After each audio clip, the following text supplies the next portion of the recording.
আজকে হচ্ছে লক্ষ্মী পূজার দিন। জানি অনেক দিন বাদে ভিডিওটা তোমাদের সাথে শেয়ার করছি। অ্যাকচুয়ালি সময়ের না প্রচণ্ড অভাব, কি বলবো। তো যাই হোক, এই দিন না আমার অফিস ছিল, তো অফিস থেকে হাফ বেলা কাজ করে বাড়ি চলে এসেছি।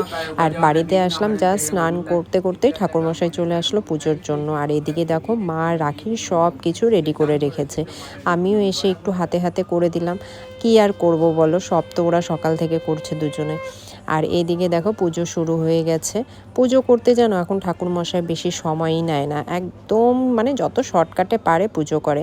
কিন্তু কি করব, ব্রাহ্মণ তো এই টাইমে তো পাওয়াটা খুবই মুশকিল, তো যেরকম পুজো করে ওইভাবেই আমাদেরকে পুজোটা মেনে নিতে হয়। আর জানো তো, আমাদের বংশের কিন্তু মেন পুজো হচ্ছে লক্ষ্মী পুজো। ছোটোবেলা থেকে দেখেছি শুধু লক্ষ্মী পুজোটাই খুব বড় করে হতো।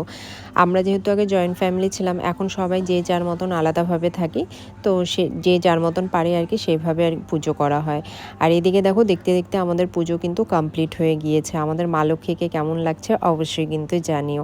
আর এইদিকে মা সবার বাড়িতে দেওয়ার জন্য এর প্রসাদ বেড়ে দিচ্ছিল। এখন তো সবার বাড়িতে লক্ষ্মী পুজো হয়, তো কেউ কারোর বাড়িতে আসে না, তো এইভাবে করে প্লেটে সবাইকে বেড়ে বেড়ে সবার বাড়িতে দিয়ে আসা হয়েছে। আজকে এই পর্যন্তই, আবার আসবো নতুন ভিডিও নিয়ে। সবাই ভালো থেকো।